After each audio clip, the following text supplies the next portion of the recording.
let's talk about etiquette.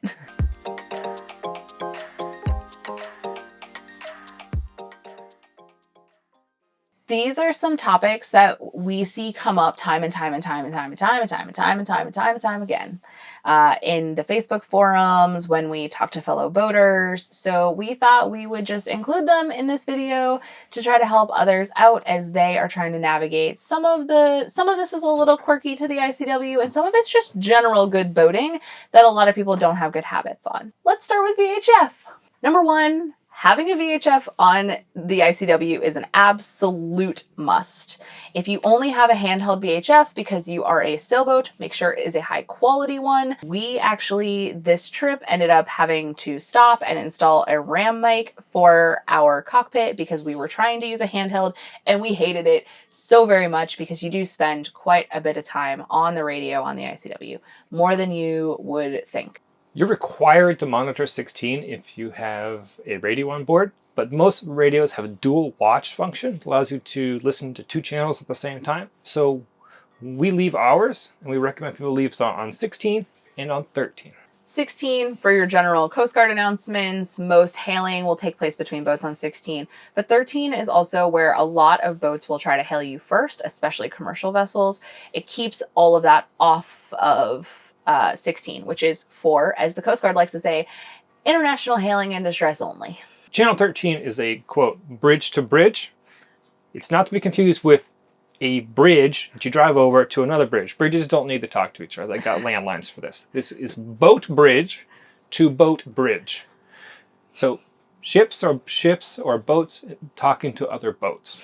There has been some confusion with this. Correct. Including with ourselves. I was like, oh, that makes a lot more sense.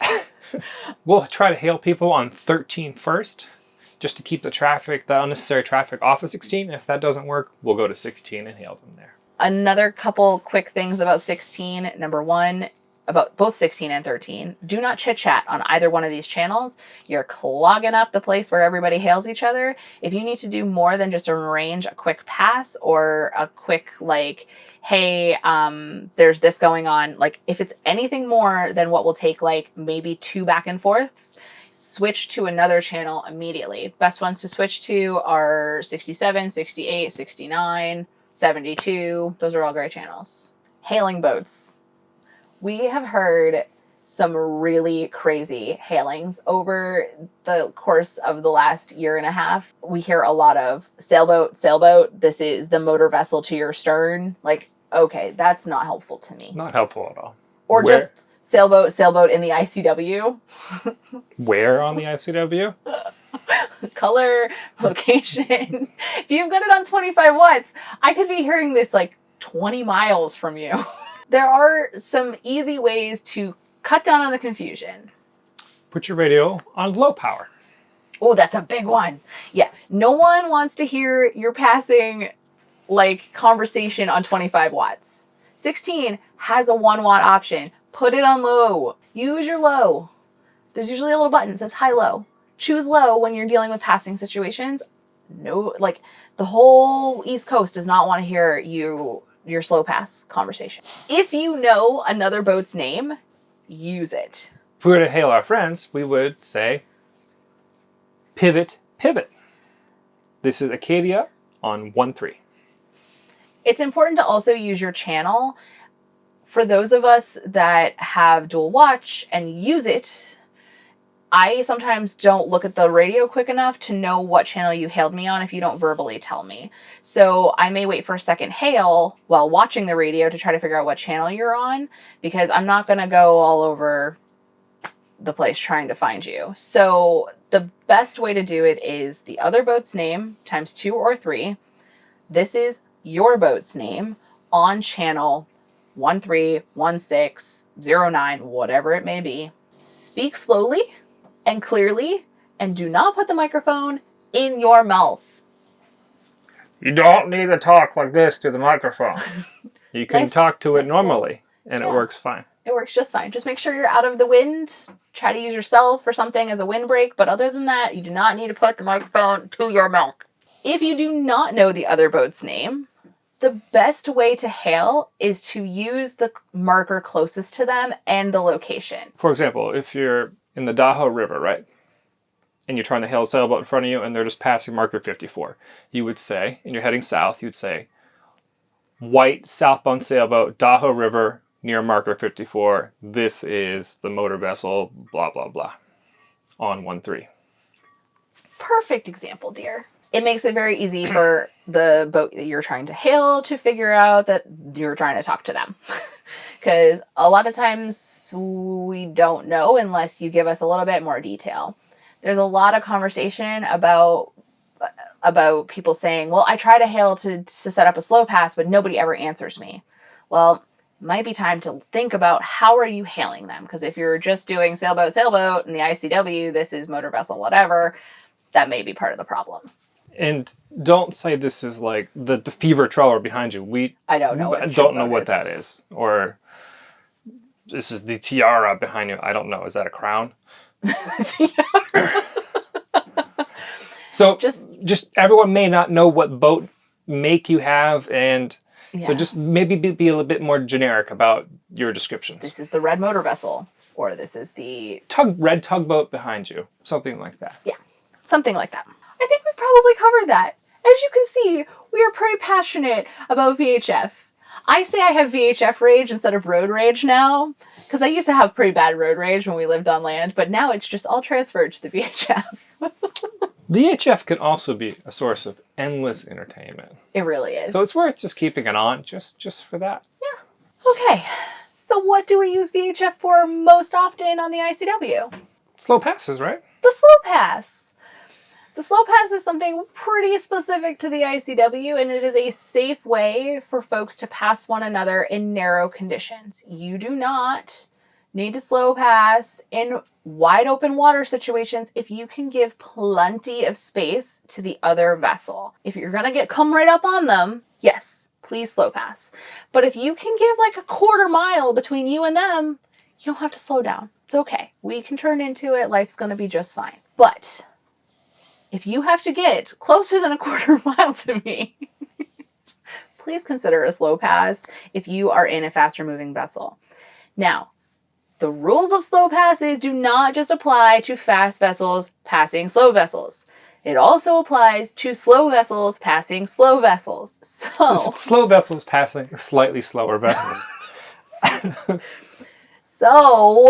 And there's a reason for that. So the slow pass basically means that the person passing slows down to minimize their wake, and the person being passed also slows down to allow the passer to move around them very quickly. We've enlisted the help of our friends Jenn and Eliott from Show and Joe to help us demonstrate how this should work.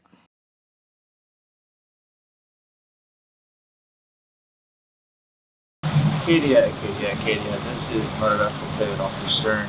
We hope to request a slow pass. Pivot, this is Acadia. We are pulling back now. You can pass on either side. Roger that. We'll pass on the starboard side. Thank you very much.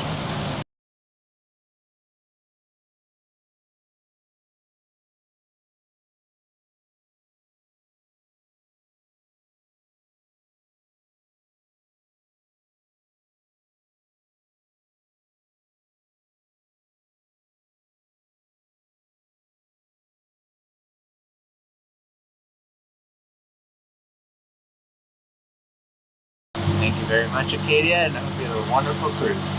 Pivot standing by, 1612. Thank you for the slow pass. Enjoy your day. Acadia standing by, 1316. The key to all of this working correctly is that the passee, the person being passed, has to slow down. Not just a little bit, but a lot bit. A lot. Like all the way back. And it doesn't take very long. Trust me, we get passed all the time. Just pull it back to idle. They'll get by you in about 10 seconds, and then you can go right back up to your cruising speed. We never passed anybody before, but now that we're in a slightly faster sailboat and we're actually passing other sailboats, we're finding that other sailboats do not slow down for us as we're passing them, even though we do the same for them.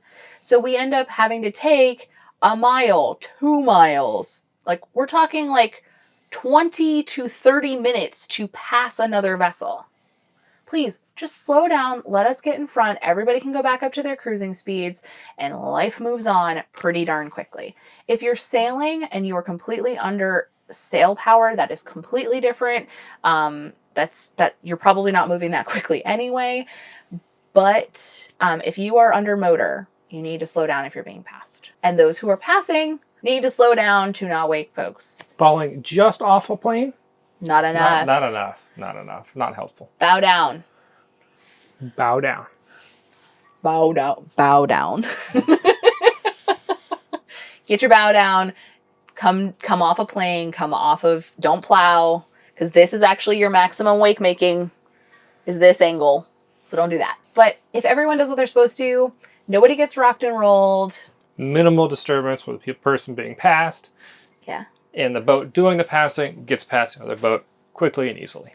One last thing about slow passing is that it is completely possible to complete a slow pass without hailing on the VHF and causing all sorts of VHF clutter for passing. There are two ways to do this. The first way is to let your intention to slow down be known early and very obviously. Other way to do it is with sound signaling. That would be what would be considered a 1 whistle or a 2 whistle pass. So if you honk your horn once, that's considered a 1 whistle. If you honk your horn twice, that's a 2 whistle. And basically also referred to as on the 1 or on the 2. So if you hear somebody say, I'm going to pass you on the 1 or I'm going to pass you on the 2, this is what they're referring to. The 1 or 2 always refers to the passing vessel. So the overtaking vessel is who is saying 1 or 2. And 1 is port, 2 is starboard. So think about it. I've talked about this in videos in the past, but 1 syllable port, 2 syllables starboard. And it's always the overtaking vessel's port or starboard. So a 1 whistle would mean that the overtaking vessel is going to take you on their port side. A 2 whistle is the overtaking vessel's starboard side. They're coming towards each other. The typical port to port pass is a 1 whistle. And a starboard to starboard is... Starboard is 2 whistle. The last piece of etiquette is bridges. It's important to request an opening at any bridge you need an opening for, even if somebody else has already requested it or it's a scheduled opening, because many bridge tenders have other questions they need to ask, like they need to know your name and your hailing port, so they need to speak with you before you go through the bridge. Just make sure that you just let them know that you're planning on going through in the opening that was already requested. Just hail them. It's easy. Also know what channel the bridge is available at. I can't tell you how many times I've heard people trying to hail the bridge on 16. Don't do it. Or they get into South Carolina and they start hailing bridges on 9. On 13. On 13 until somebody pipes up and says, hey, bridges are on 9, dude. Yeah, you don't want to be that guy. Another piece is that there's boats waiting on both sides of the bridge, and a lot of time that is on the ICW, especially when it gets warmer, is that pay attention to the current.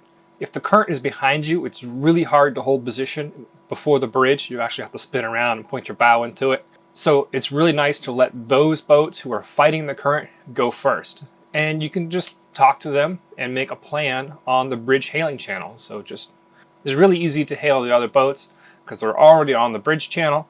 Just say, hey, vessels on the north side of the bridge, for example, the current is with you. I'm going to hold back here and let you come first.